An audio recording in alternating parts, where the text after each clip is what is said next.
anestesi masuk, selanjutnya pasien akan mulai tertidur. Setelah pasien dipastikan tertidur, lakukan bagging pada pasien.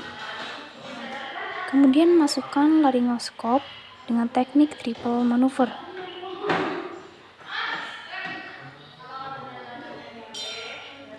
Kemudian masukkan ETT dan pastikan ETT masuk ke dalam trachea.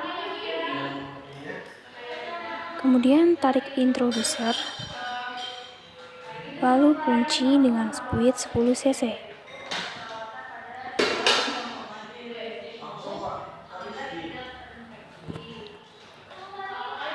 Setelah itu, lakukan bagging pada pasien dan memastikan udara masuk ke dalam paru-paru. Selanjutnya, sambungkan ETT ke mesin anestesi dan jangan lupa untuk melakukan fiksasi.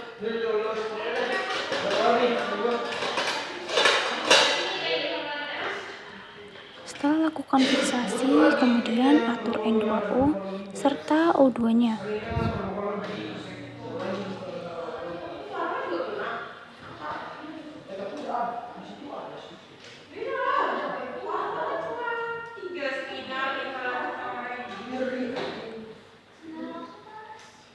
Setelah proses intubasi selesai, lakukan ekstubasi.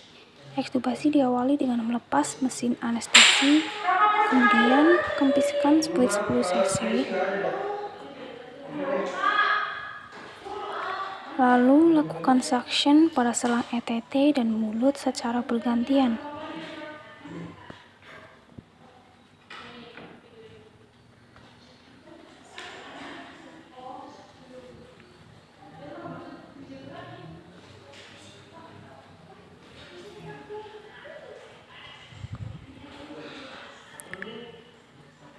Setelah suction selesai, lepas selang suction dan ETT secara bersamaan.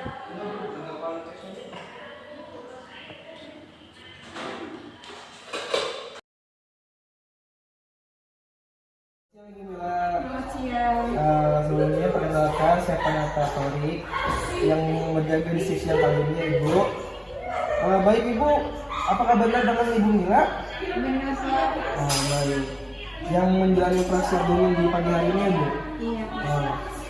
Jadi tujuan saya di sini itu untuk melakukan investigasi nyeri, Ibu, untuk mengetahui seberapa nyeri di luka ibunya, Ibu. Jadi sebelumnya kapan nyeri itu muncul, Ibu? Pas selesai operasi, Pak. Oh, yang menyebabkan nyeri apa yang bisa nyeri itu timbul? Ketika saya mau duduk, Oke Bu, tapi yang buat dia nyeri itu berkurang itu apa? palingan saya tiduran lagi, Pak. Oke, rasanya gimana ya Ibu? Seperti apa, bisa digambarkan nggak? Seperti disayat-sayat gitu, Pak. Oh, saya Ibu. Di sebelah kasnya di mana Ibu? Oh, kalau misalnya ya Ibu ya, kan ada skalanya ya Ibu ya, dari 1 sampai 10 nih. 1 itu paling biasa, nyeri ringan, 10 itu nyeri berat. Nah, ada tengah-tengahnya 5, nyeri sedang. Kalau bisa Ibu pilih 1 sampai 10, nyerinya seberapa hebat Ibu? Ya. 8 kayaknya. Oh, sangat berat ya Bu. Iya, soalnya kayak sakit banget. Untuk pengobatan dari rumah sakit ada nggak dia untuk mengurangi nyerinya? Ada, Pak. Oh, biasanya dipakai kapan ya Bu? Pagi sama sore. Oh. Yang Ibu pengen misalnya dari nyeri ini, yang Ibu harapin tuh apa ya Bu? Setelah saya melakukan relaksasi nyeri. Ya, semoga nyerinya bisa lebih cepat sembuh gitu. Jadi Bu, mungkin kali ini saya akan melakukan metode itu massage Bu. Jadi untuk pengalihan nyerinya itu melalui pijatan ya Bu. Oke.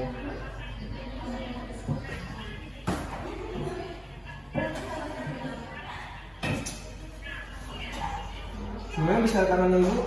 Maaf ya Bu. Udah, Pak.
Baik, gimana Ibu setelah melakukan pemijatan, apakah sudah merasa mendingan Ibu untuk nyerinya?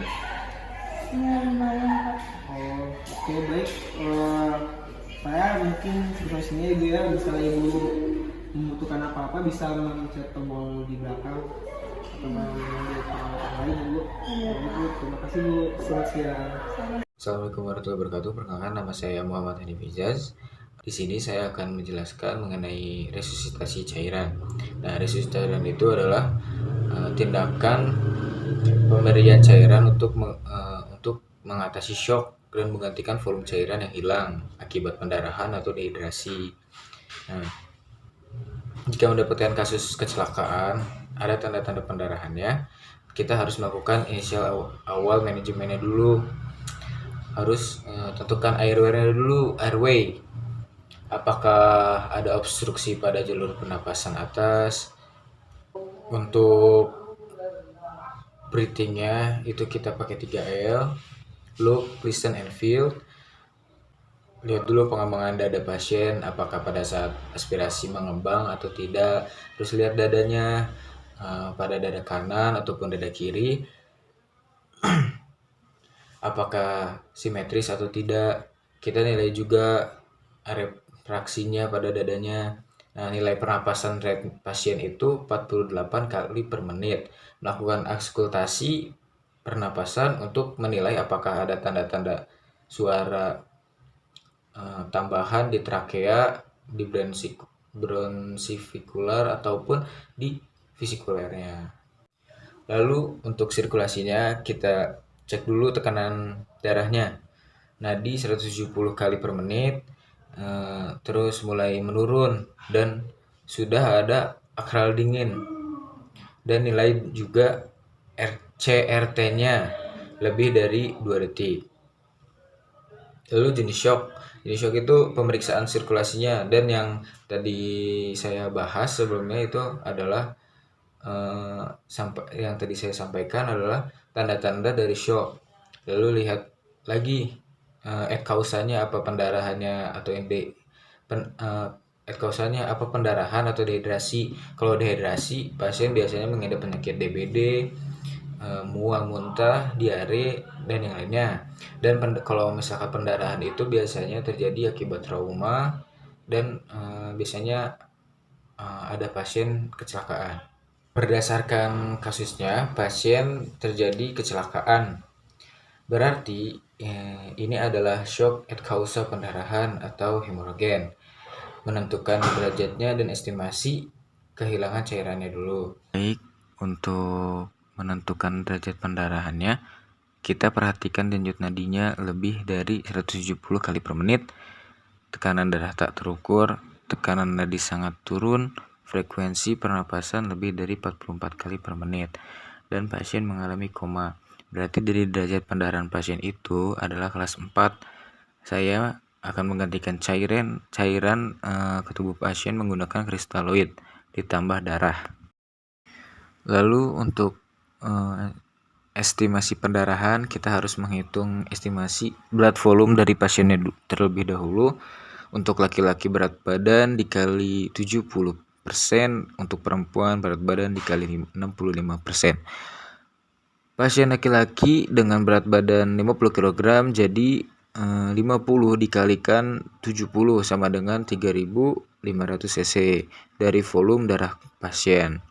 Untuk estimasi cairan yang hilang, EBV kali 40%. 40% itu dari kriteria derajat kelas 4.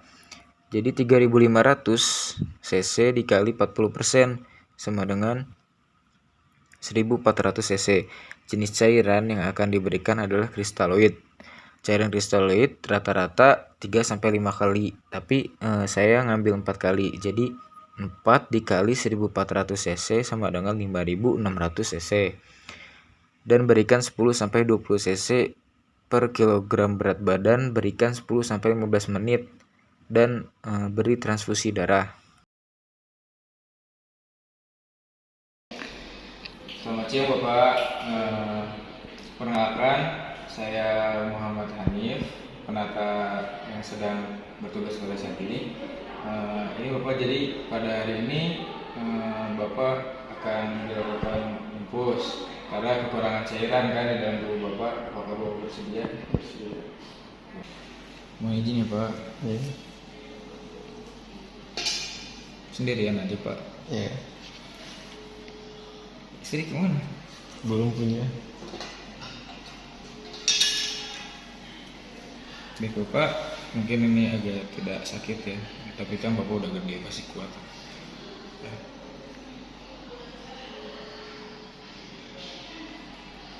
Oke, sudah terpaksa.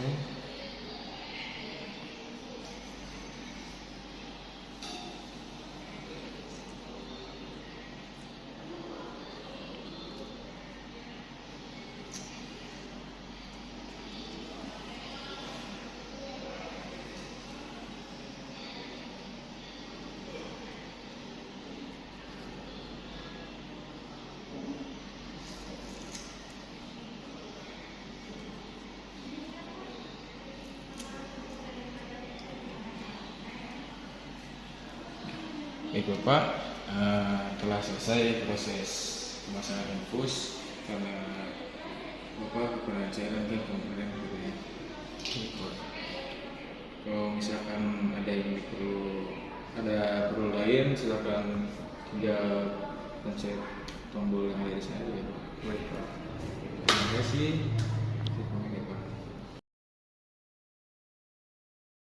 Selamat pagi Mbak. Saya perawat Gila yang melihat pagi hari ini. Jadi di sini itu saya akan melakukan tindakan pembinaan kasur. Apakah Mbak bersedia enggak? Apakah Mbak benar dengan Mbak Ila umur 20 tahun Mbak? Baik. Nanti saya ingin mempersiapkan terlebih dahulu dan cuci tangan terlebih dahulu ya Mbak ya. Setelah cuci tangan kita posisikan talinya terlebih dahulu agar memudahkan kita untuk menaruh tali kayunya. Mbak permisi ya Mbak ya. Maaf apabila sakit. Permisi ya Mbak.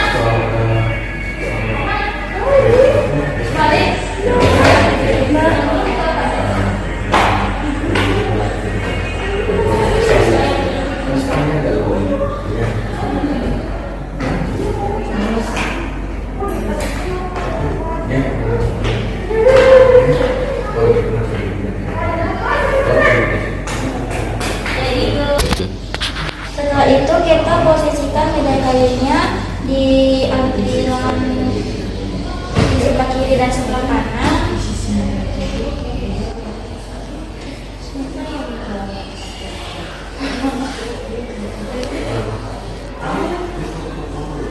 Jika sudah, ikan jangan terlalu kencang dan jangan terlalu kendor.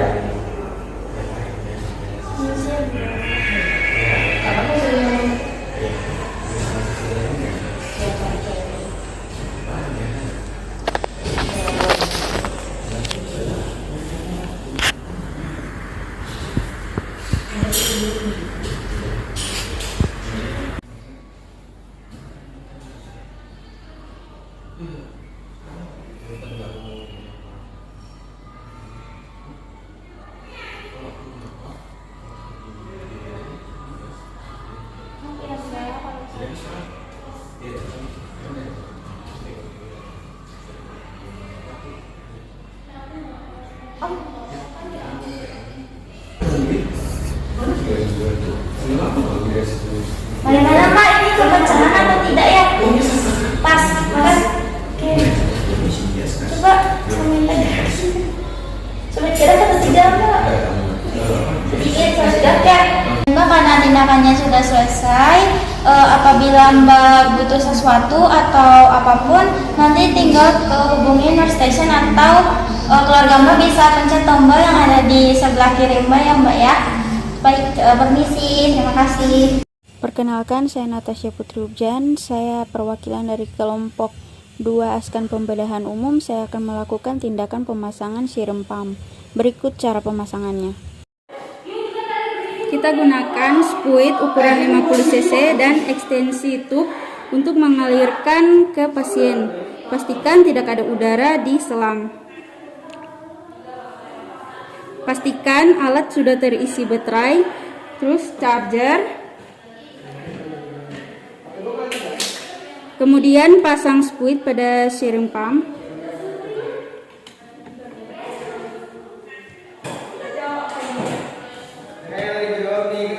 Pasang. Ini ditarik. Oke.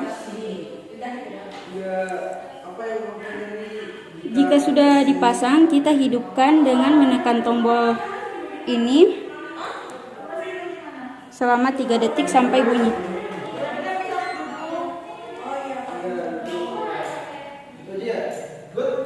Sesuaikan dosis. Kita gunakan 5 mili.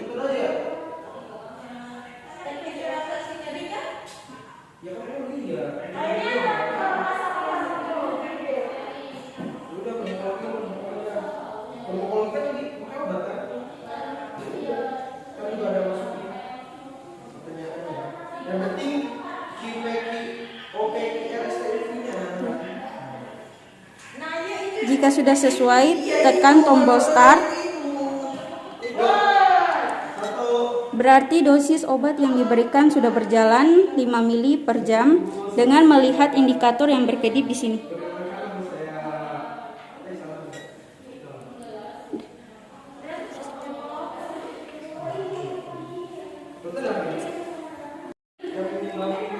Setelah selesai, matikan, pencet tombol stop. Kemudian tekan namanya.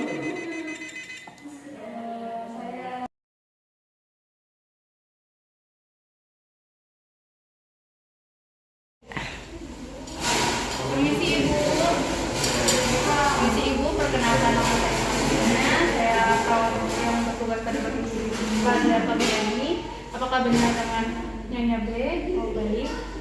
Sebelumnya bisa di tempat tanggal lainnya Ibu. Saya cek ya Bu gelangnya. Nah, di sini saya akan melakukan tindakan perawatan pada daerah WSD Ibu agar tidak terinfeksi ya Bu. Sebelumnya saya akan menyiapkan alat terlebih dahulu ya Ibu.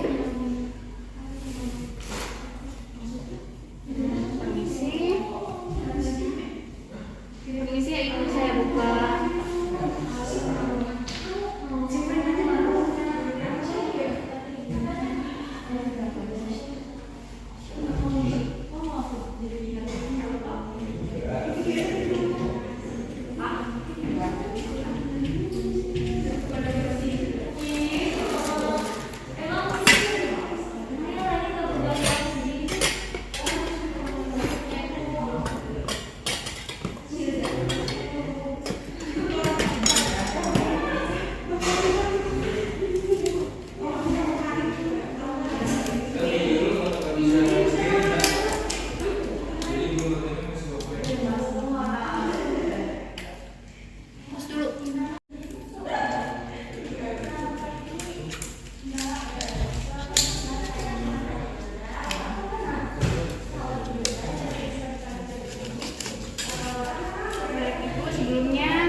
Buka dulu perbannya ya Bu. Permisi, agak sakit.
bisa.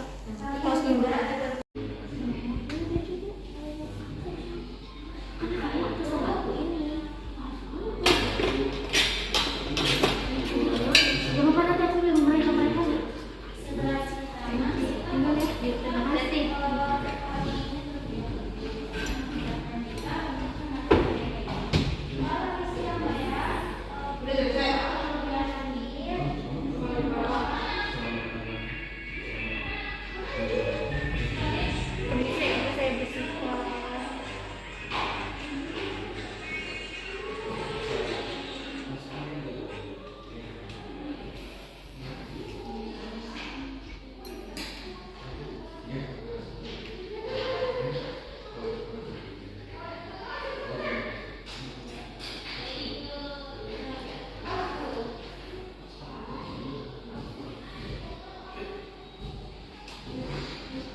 perasaan ibu sekarang?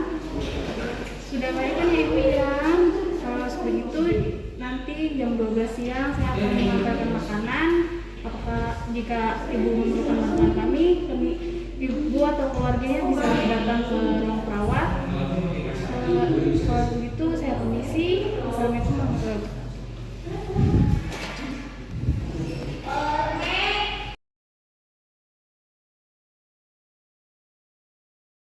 Selamat pagi dokter. Saya penata anestesia bertugas hari ini ya. Nama saya Miss Intera Gasean. Sebelum itu saya akan melakukan verifikasi data terlebih dahulu. Boleh sebutkan nama dan usianya? Oke, sudah sesuai ya. Selanjutnya saya mohon izin lihat gelang, nomor gelangnya. Oke, baik, sudah sesuai. Kalau begitu saya akan sedikit menjelaskan. Jadi tujuan saya ke sini adalah untuk melakukan tindakan perawatan tracheostomi. Jadi nanti saya akan membersihkan alat ini ya Pak ya. Nanti saya bersihkan. Jadi tujuannya untuk mencegah terjadinya infeksi dan kenyamanan pasien begitu. Seperti itu. Bagaimana? Apakah sebelumnya ada yang ingin ditanyakan? Oke, kalau tidak, bagaimana? Apakah Bapak bersedia? Baik, kalau begitu saya mulai tindakannya ya.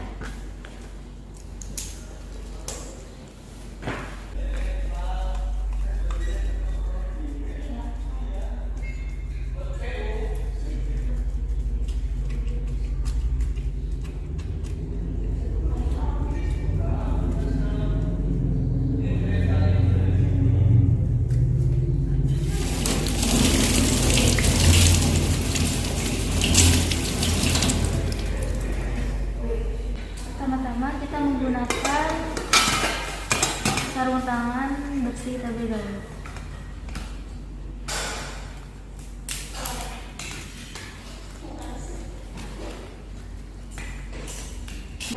Pertama-tama kita pasang pelak malas atau handuk di dada pasien untuk mencegah cairan menetes.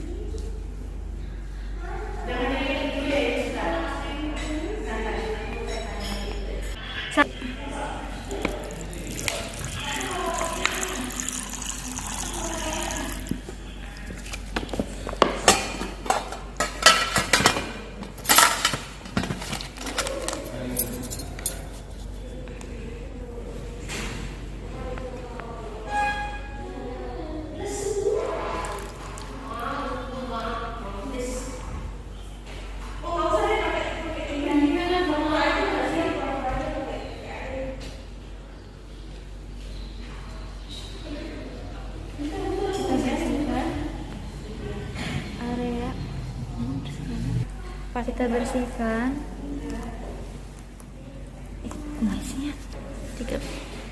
kita bersihkan area selang. Satu kali isap, ambil. Satu kali isap lagi, ambil. Kita cabut, lalu masukkan ke tong berisi air panas. Kita diamkan beberapa menit. Sambil menunggu itu, kita lakukan suction apabila pasien terindikasi strep.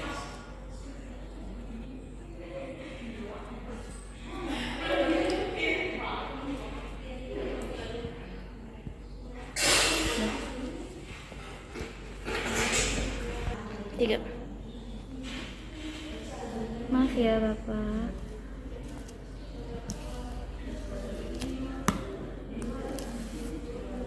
Kita bersihkan juga area talinya, kita ganti dengan yang baru.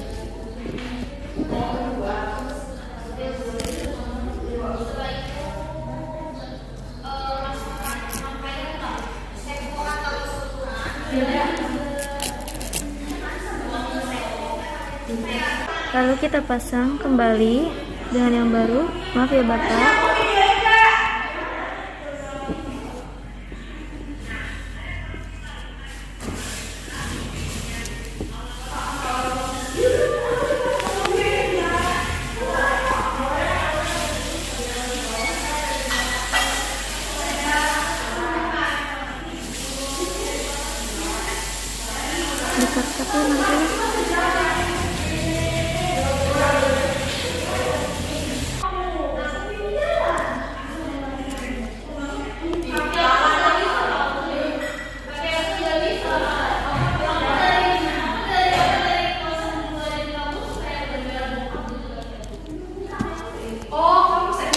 Kita siapkan kasa untuk membalut bagian selang di tracheostomi pasien.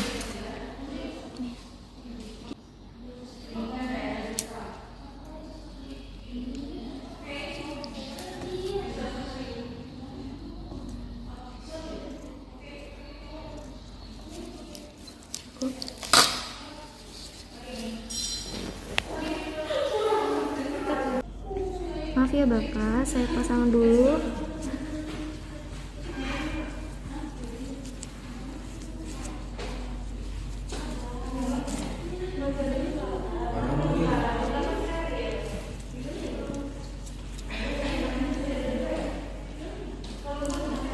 Maaf ya Bapak, saya pasang lagi satu lagi.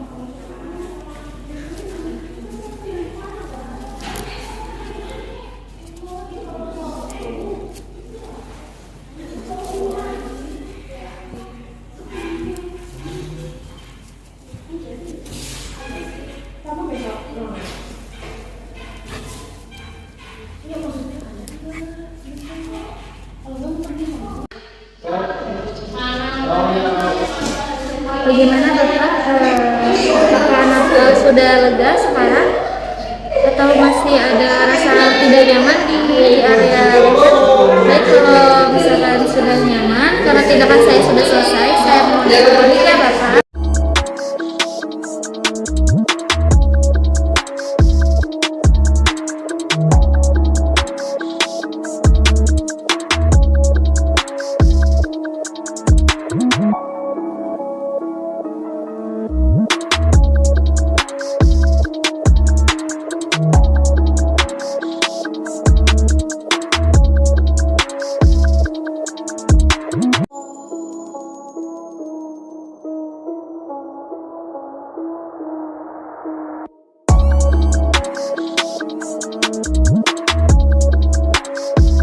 Selamat pagi Bapak, benar dengan Bapak Rahmat umur 28 tahun.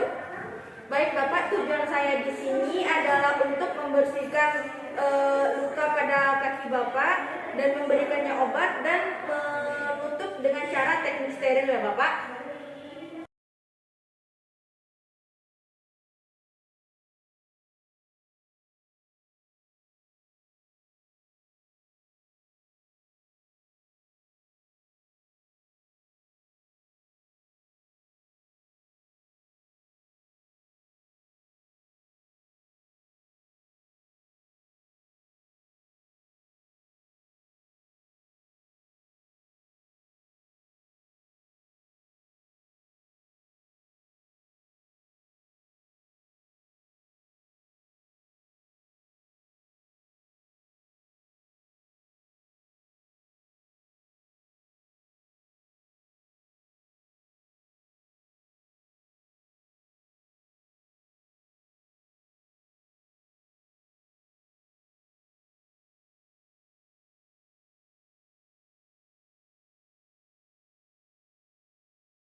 baik ya Pak.